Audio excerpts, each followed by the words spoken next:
So Amanda is a cat person. I, on the other hand, am a dog person. We always had a dog growing up.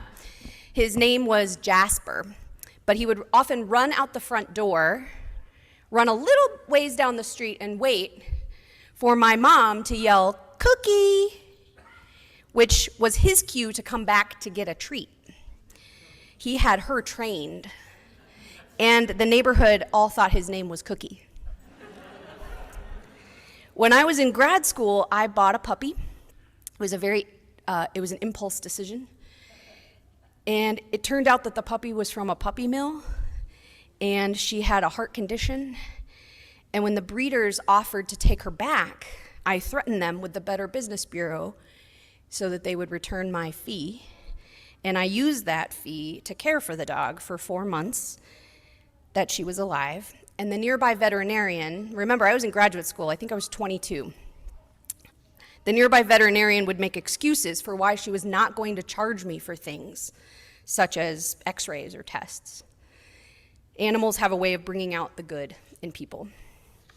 After that, I adopted a rescue. I learned my lesson. That rescue's name was Zoe, and the next picture is Zoe. Yeah. I got about 600 pictures if you want to see any.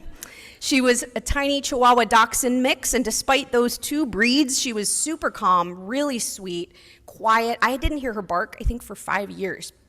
Zoe was my best friend as I became an adult and found my way in the world. She comforted me through numerous bad boyfriends. She urged me through depression by forcing me to go for a walk with her.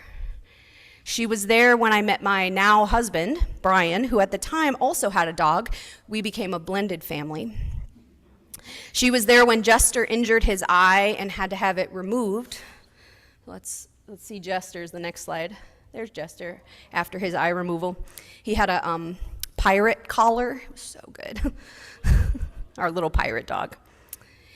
And then she was there when Jester developed a sudden onset aggressive cancer that ended his life too young and without warning. She was there when we adopted our older son, Nevin. She was not impressed by the baby.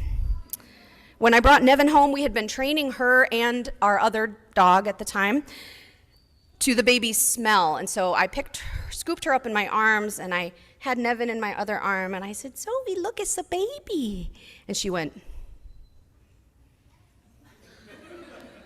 she's like, "What are you doing, Mom?" We had another dog after Jester, who we got from the pound. We named him Rudy. He had horrible skin allergies. We worked really hard to get those treated. He was the wildest dog I've ever met, truly bonkers. And so we went to a training class with him, and we worked really, really hard with this dog. And at the end of the class, out of 15 dogs, he won 3rd place in the training contest. My pride in that sweet animal was unparalleled. Unfortunately, Rudy was aggressive with kids, so we had to find him another home without children so that he could be happy and that our kids would be safe. Zoe, my little mentor and friend, died a few months after we moved here to Appleton. And then we adopted Asher, our black dog. The next slide.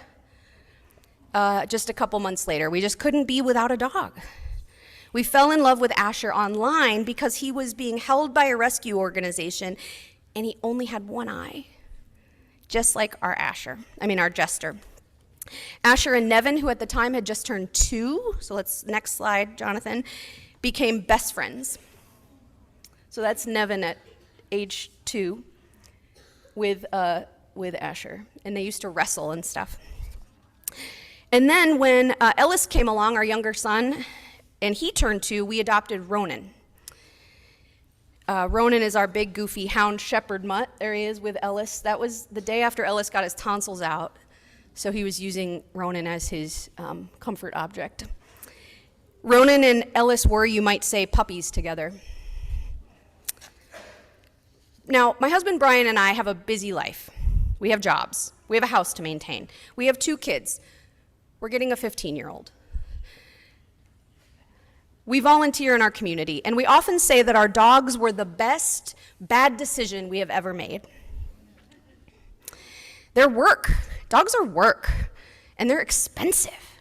Every time we go out of town, we got to pay somebody to take care of him. Asher developed epilepsy a few years ago. He's doing fine, but we have to pay for the medicine. And they make our house just filled with dog hair. So much dog hair. Objectively, getting 2 dogs was a bad decision. Not smart. But they show us what patience is. When I am at my limit with my children, they are not. They show us deep affection. We say that Ronan is aggressively affectionate. If you make eye contact with him, he's like, oh, you want me in your lap. And he climbs up in your lap and lays his gigantic head on your head as if he was small, and he's not small. And they support our family. They support our family in such intangible ways that they truly are the best bad decision that we could have made. Today, as we bless our animals, we also remember the blessings that they give to us.